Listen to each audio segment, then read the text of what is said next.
guys, it's Rachel and I am so excited for today's video because I'm doing my very first bake with me. I have seen so many people do these videos and I've wanted to do one for such a long time and I'm finally doing it. I just love baking and I'm also a chatterbox, so it's gonna be a super fun video. Grab your ingredients, grab your recipe, and let's get baking. So the recipe that I'm gonna be doing today is dairy-free, gluten-free ginger molasses cookies. I will link this recipe down below if any of you guys want to use it, or you can just use it whichever one you have, or you can just sit and watch this video and not even bake. That's great too. Now I'm gonna show you guys the ingredients that I'm using. I have some Bob's Red Mill gluten-free rolled oats. I'm gonna be blending these into a flour, some whole flaxseed. I'm gonna be using this as an egg substitute. Then I have some baking soda, some sea salt, vanilla extract. We have cinnamon, ginger, allspice, and cloves. And I also forgot the molasses.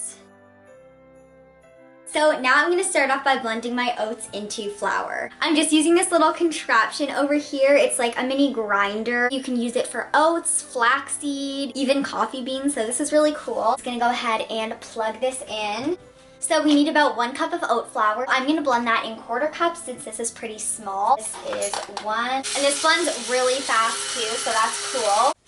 And it's literally like a flower. I don't know if you guys can see that, but that is so cool. I'm gonna add this to a bowl like this. And now I'm gonna go ahead and blend the rest of the cup of oats. This is number 2, pour that in. Number 3, and finally number 4. So now we have all of our flour in the bowl. So now you guys have a view of the entire counter, and I'm gonna add in my baking soda and sea salt. So we need about 1 teaspoon of baking soda. I only have a half a teaspoon, so I'm just gonna do 2 of these. I literally hate measuring baking soda in here because like you can't fit a knife in it. So you kind of just have to like, oh my gosh. 1 teaspoon and 2 teaspoons. Next is sea salt. We need about a half a teaspoon. Okay, there it is. And now we are going to prepare our spice mix. So I have this little mini bowl over here, and I have a bunch of different spices. 1 teaspoon ground ginger. I'm just gonna do 2 of these half teaspoons. I don't want to be too overpowering. And also, while we're doing this, you can comment down below what you normally do for Christmas without coronavirus. I'm actually really interested. Basically, what my family normally does is on Christmas Eve, we go to my first grandparents' house and we have like a really nice dinner there and we open some gifts from my grandparents. Then on Christmas Day in the morning, I open gifts with my parents. After that, we have a little brunch and then we go straight to my other grandparents' house with the entire family and we open gifts. We do a Secret Santa and we normally have like a really big feast, but obviously this year we can't see them, sadly. We're just gonna do the Secret Santa over Zoom. Okay, so I just added 1 teaspoon of cinnamon to the spice mixture, and now it says that I need a 1/4 teaspoon of allspice. Probably do a little less than that just because I don't know how potent it's supposed to be. And once again, I do not have a 1/4 teaspoon, so I'm gonna use 2/8 teaspoons. I don't even know like why I'm not prepared for this, but anyway, 1/4 teaspoon of allspice. I might even just do like a little more than 1/8, just like that. Now it looks like this, and the last spice that we need is cloves. It says we need about a half a teaspoon. I feel like that's a little too much. I think I'm just gonna do just 1/8, like a little more because it says to add like quite a bit. I'm just gonna do that. This is what our mini spice mix looks like right now. I'm just gonna like show you guys. Now I'm going to whisk this together. I have like this really cute whisk over here, and I'm just gonna whisk her up like this. Now we have our little cute spice mix. Now I can add it to the dry ingredients. So in here we just have the flour, the salt, and the baking soda. So just like this. Now I'm gonna whisk this all together. I'm just gonna do a bit of a close-up here so you guys can see. And while I'm whisking this, I put a poll on my Instagram for questions. I actually didn't get any questions, but I did get a bunch of assumptions, so I'm just gonna answer those right now, just for fun while we're doing this. Number 1, you have siblings. No, I do not have any siblings. I'm an only child. You have never eaten fast food. That is actually true. I don't think I've ever eaten fast food. I've eaten like French fries, but not from an actual fast food place. Yeah. You don't like California. That is false. I actually really want to go there. Like, I've never been. I just feel like it's so cool there. You hate all animals but bunnies. No, that is not true. I love animals so much, but bunnies are probably one of my favorites. Might be a little biased because I have one. You don't like drawing. That is not true. I actually really like drawing. You like to sing. Yes, I do really like to sing. My hand looks so weird. Anyway, now everything is all mixed up and I'm gonna start on the wet ingredients. So I'm just gonna do this in a separate bowl. And my area is a mess right now, so I'm just gonna quickly put everything away and I will be right back.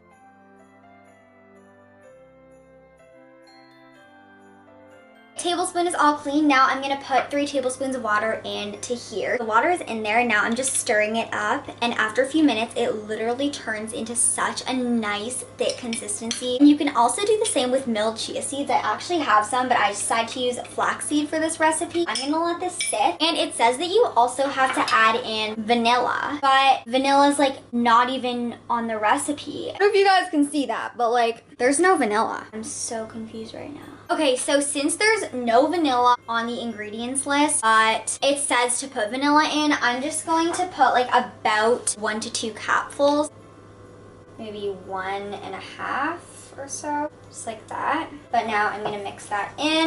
When I add molasses into recipes, it makes the nicest consistency, but it is a slight pain to work with, so that's basically the tea on molasses. Okay, so the flax egg is starting to get thick. I don't think you guys can tell, but like it's getting much thicker than it was before. I'm just gonna leave it here for a few more minutes and hopefully it'll be ready to add in. I've added in nearly all of the wet ingredients, so now I'm just gonna put everything away. So we just need to wait a few minutes until the flax egg is ready. So I'm just gonna stir this a little bit more. Actually, while I stir, I have a few more. Okay, well my phone is dead. It's literally dead. So that's so lovely. Let's put my arm on a pen.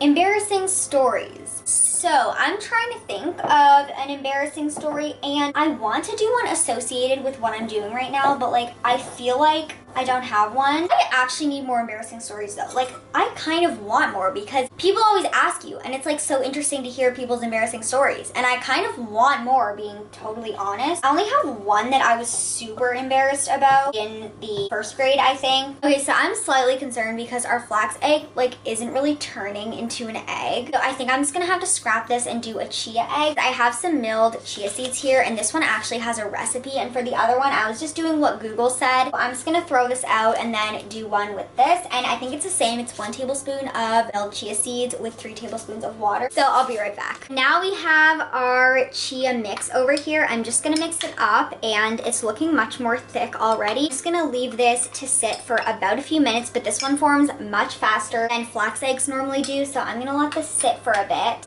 Oh my gosh, look how thick this is. Okay, this is so cool. I think it just needs a few more minutes and then it's gonna be ready to add to this, and I'm so excited. I really hope it works because it actually calls for aquafaba. And this mixture is already so thick and like, I don't know how the wet ingredients are gonna combine with this. I'm just hoping it's gonna work out. Okay, so in the meantime, I'm gonna show you guys what all the mixtures look like. So this is the wet ingredient mixture and it is so thick, like it's literally sticking all to the spoon, but it looks so cool. And then we have our chia egg over here, and I'll just show you like how thick this is. That is so thick. Oh my gosh. And then we have a random pen, just thought I'd show that. And now we have our flour mixture over here. So this is just all the spices with baking soda, salt, and the flour. So this is a bit of a close-up. And now I just set up this baking sheet for the cookies once they're all ready. Let's get back into the baking. That smells so good. I just don't know if they're gonna turn out to be like structured cookies because of this. I mean, maybe they'll be good, but are they gonna be structured? I don't really know. So the batter is basically done. I managed to add in all the flour and I only had to do like 1 or 2 splashes of almond milk. I really hope this turns out. It says to preheat the oven to 350 degrees Fahrenheit. I'm gonna run and do that. I'm gonna grab the baking sheet and I'm gonna put these onto it. I have the cookie mixture over here. I sadly do not have a cookie scoop. It is on my Christmas list though. I'm just gonna have to use this spoon with the other spoon. I'm just gonna spoon these into little cookies. Maybe that big, I don't know. Oh my gosh, it's so sticky. sticky. Let me know if you're excited for Christmas down below. Definitely not saying we're gonna be okay. It's just literally 1 year. And next year, hopefully we'll have a vaccine and things will be more normal. But for this year, we just gotta make the most of it, like what we have. For us here in Toronto, the COVID cases are really spiking right now. Like I think there's almost 2,000 a day or something. I may be wrong. These cookies are huge, but if I make them smaller, they're not gonna fit on the pan. Like at this point, it has literally taken me probably an hour and a half to do this. Oh, the oven is ready. Also, for any of my fellow people who do YouTube, anyone who's watching this, tell me down below if you've ever completely filmed and edited a video and then just didn't like it or didn't think it was good, so you just decide to like redo it after you've literally spent hours editing it, and then you just decide to like redo it and scrap it, because that's definitely me. And I am for sure a perfectionist. Being totally honest with you, it's not a trait that I enjoy having. It's not easy to get rid of, I have to say. Also, if you've made it this far, first of all, thank you so much. That literally means so much to me. And second, comment reindeer or flax egg. You can also comment flax egg. That was definitely a very time-consuming part of this video. Literally half an hour. I'm just gonna try to make these look pretty. Now I'm gonna give you guys a close-up of the cookies. Oh my gosh, look at them. They look so good. They're actually pretty nice. They look better than I thought they would, so that's good. And now I'm gonna pop these into the oven. Okay, the buzzer is going off right now, so I'm gonna pull the cookies out of the oven. Whoa! Oh my gosh. Okay, these are not nearly cooked enough for another round. Okay, so the cookies weren't quite ready, so I put them in for about 3 more minutes, so hopefully they will be ready really soon. Oh my gosh, the cookies are finally done. Look how nice they look. Literally puffed up so much, like they used to be so small. They're super lightweight too, and they're not burnt at all, which is good. It's like a layer at the top, and it's so nice and dense, and I just love how these look so much. And that is going to be it for this video. Thank you guys so much for watching. I really hope you guys enjoyed this. Tell me down below how your recipe went, and if you tried this one, I will be linking it down below so you guys can check it out. Thank you guys so much for watching again, and I will see you in my next video. Bye!